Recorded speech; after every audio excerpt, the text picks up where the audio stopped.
जय माता दी। आप सभी के इष्ट देव माता पिता सबको कोट कोट प्रणाम है। आइए सुनते हैं सोमवती अमावस्या की कथा। बहुत समय पहले की बात है। एक शांतिपुर नाम का गांव था। वहां पर प्रेमलता नाम की एक औरत रहती थी, जिसके शादी के कुछ समय बाद ही उसका पति मर गया। उसके 2 बच्चे, एक लड़का और एक लड़की थी। उसके पति के मृत्यु के बाद उसका घर का आर्थिक स्थिति ठीक नहीं रहता था। वह मेहनत मजदूरी करके अपने बच्चों का पालन पोषण करती थी। एक दिन उसकी भी मृत्यु हो गई। जब वह अंतिम सांसें ले रही थी तो अपने बेटे से कहा, राहुल बेटा, अब तुम्हारी बहन 12 वर्ष की हो गई है। उसकी शादी कर देना और ध्यान देना कि उसका वर तुम्हारे जैसा हो और घर भी तुम्हारे जैसा हो। इतना कहते कहते उसकी अंतिम सांसें बंद हो गई। राहुल माँ की अंतिम संस्कार करके अपने बहन के लिए शादी खोजने लगा।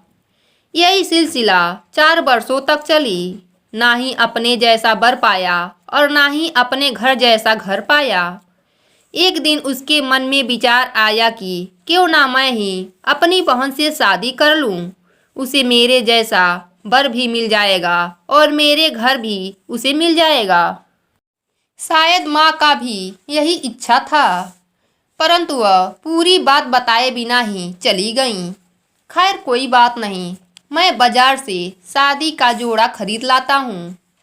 राहुल बाजार गया और शादी का जोड़ा लाया और अपनी बहन से कहा, माला, तुम कल इस जोड़े को पहनकर तैयार हो जाना, कल तुम्हारी शादी है।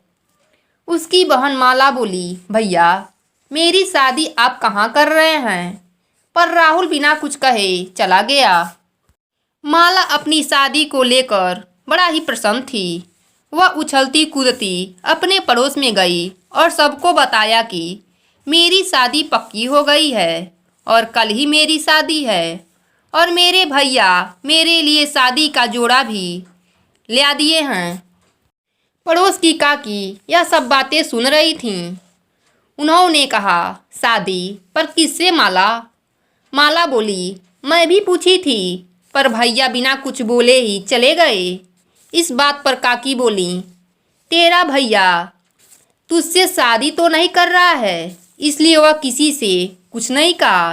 किसी को कुछ पता भी नहीं है। शायद उसके मन में तुम्हें देखकर पाप आ गया है।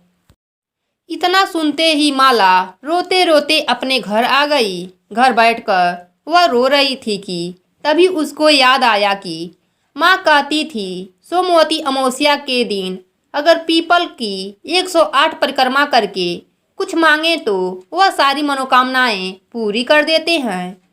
अगले ही दिन सोमवती अमावस्या थी। वह शादी का जोड़ा पहनकर, दीपक लेकर और एक लोटा लेकर रात में ही निकल गई। जंगल के बीचों बीच में उसने एक पीपल का पेड़ देखा। उसके जड़ के आसपास बहुत सारे कांटे झाड़ियां थीं, पर उन सब का ध्यान ना देते हुए वह पीपल की परिक्रमा करने लगी। उसके पैरों से रक्त निकलने लगे, पर उसने शारीरिक पीड़ा को सहते हुए वह निरंतर पीपल की परिक्रमा करती रही और हर परिक्रमा में कहती, प्रभु मेरी लाज बचाओ। उसकी तपस्या से पीपल में से एक सुंदर सा लड़का निकला और बोला, माला, क्या तुम मुझसे शादी करोगी? अब तो माला का खुशी का ठिकाना न रहा। वह तुरंत बोली, हाँ। तभी वह लड़का बोला, पर मेरे साथ तुमको इस ब्रिज के अंदर जाना होगा। क्या तुम तैयार हो? माला बोली, मैं भी यहाँ पर नहीं रहना चाहती।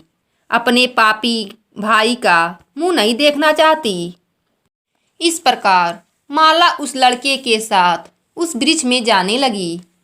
तभी उसका भाई उसे खोजते हुए वहां पर आ गया। वह बोला, माला, तुम मुझे छोड़कर मत जाओ।